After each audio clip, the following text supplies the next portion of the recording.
రంధ్రాలతో రంగస్థలంలో అడుగుపెట్టాడు. అతను వచ్చేసరికి అందరి కన్నులు అతనిపై పడ్డాయి. అతడే కర్ణుడు. అర్జునుడు ఏం చూపాడో కర్ణుడు అదే పనిని ఇంకా శక్తివంతంగా చేసి చూపించాడు. అర్జునుడితో సమానంగా నిలిచాడు. అప్పుడు అర్జునుడు కోపంతో, నువ్వు ఎవరివి? నీ వంశం ఏంటి? రాజవంశం వారే ఈ రణరంగంలో పోటీకి అర్హులు అని అంటుండగా ద్రోణుడు, భీముడు కూడా అతను సూతపుత్రుడు, రాజవంశీయుడితో యుద్ధానికి అర్హులు కాదు అని అన్నారు. కర్ణుడు నిశ్చలంగా నిలబడ్డాడు. అతని హృదయంలో మంట ఎగిసింది. ఇది కర్ణుడికి జరిగిన మరో అన్యాయం, అవమానం. దుర్యోధనుడు మొదటి నుండి కూడా పాండవుల మీద కక్షతోనే ఉండేవాడు. ఎప్పుడు వారిపై కక్ష తీర్చుకుందామని అనుకున్న ఒక్క భీముడు కారణంగానే విఫలమయ్యాడు. అర్జునుడు అస్త్రాలన్నింటికీ ఎదుర్కొన్న వీరుడు కాబట్టి అప్పుడు దుర్యోధనుడు అర్థం చేసుకున్నాడు.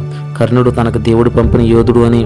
ఒక్క క్షణం కూడా ఆలస్యం చేయకుండా దుర్యోధనుడు కర్ణుడు భుజాలపై చెయ్యి వేసి, ఇప్పుడే ఈ వీరుడిని అంగరాజ్యానికి రాజుగా నియమిస్తున్నాను అని అంటూనే ఇతను రాజవంశీయుడు